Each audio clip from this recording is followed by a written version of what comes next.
Notre feuilleton à présent qui cette semaine nous emmène à Cherbourg. Nous nous intéressons au patrimoine architectural de la ville. Et aujourd'hui, c'est tout le parfum de l'épopée transatlantique que nous allons évoquer. De 1922 à 1932, l'hôtel Atlantique a vu passer tous les migrants qui rêvaient d'Amérique. C'était un peu le pendant de la fameuse Ellis Island de l'autre côté de l'océan à New York, mais côté européen. C'est un feuilleton de Pauline Comte, Marie Saint-Jour, Clotilde Moschetti et Xavier Gérard. La mer comme horizon depuis les fenêtres de l'hôtel Atlantique. Avant d'embarquer pour l'Amérique, des émigrants venus d'Europe de l'Est font escale à Cherbourg. Les passagers de 3e classe passent une douzaine de jours dans cet hôtel de transit, inauguré en 1922. Une halte obligée et très réglementée, bien connue de ce bouquiniste, auteur d'un ouvrage sur l'émigration. Sur la photo, on voit que les visages sont graves, parfois très inquiets. Parce que ces gens-là ont tout quitté de leur vie, de leur maison et de leur village pour s'en aller vers l'inconnu. On fait des vaccins, on fait des examens médicaux divers et variés, des prises de sang, etc. Et aussi on fait un épouillage des femmes, puisqu'à l'époque, beaucoup de femmes portaient les cheveux longs. Après avoir effectué la batterie d'examens, les émigrants peuvent rejoindre le quartier des désinfectés pour y passer le reste de leur séjour. Les émigrants vont bénéficier d'un confort dont ils n'ont pas l'habitude.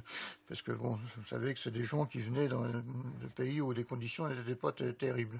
Et donc là, ils vont trouver des salles de repos, des restaurants, un cachère, un restaurant normal, parce qu'à l'époque, il y a un fort contingent de juifs qui vont embarquer, s'émigrer aux États-Unis. Pour eux, c'est un grand luxe qu'on s'occupe d'eux comme ça, parce qu'ils n'avaient pas l'habitude de ça.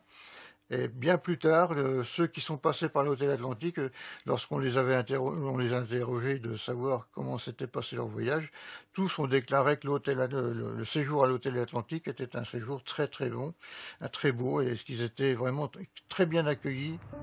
L'hôtel de plus de 12 000 mètres carrés est conçu par l'architecte René Levavasseur. 2500 migrants peuvent être accueillis. Les 7 bâtiments de ce complexe hôtelier remplissent tous une fonction et les espaces sont pensés pour répondre aux contraintes sanitaires.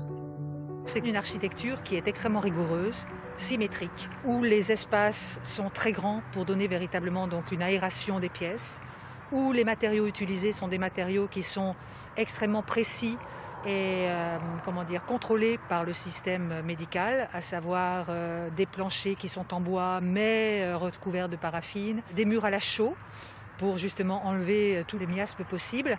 Donc c'est vrai que ça raconte que cette architecture qui a été mise en place a été faite avec des architectes, mais avec des médecins véritablement en droite ligne pour leur donner les prescriptions nécessaires qu'il fallait qu'ils respectent dans leur mission d'architecture et de conception.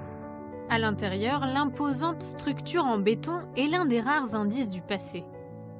Alors on arrive ici dans un espace spécifique qui est en fin de compte anciennement le réfectoire pour les immigrants de confession catholique et protestante.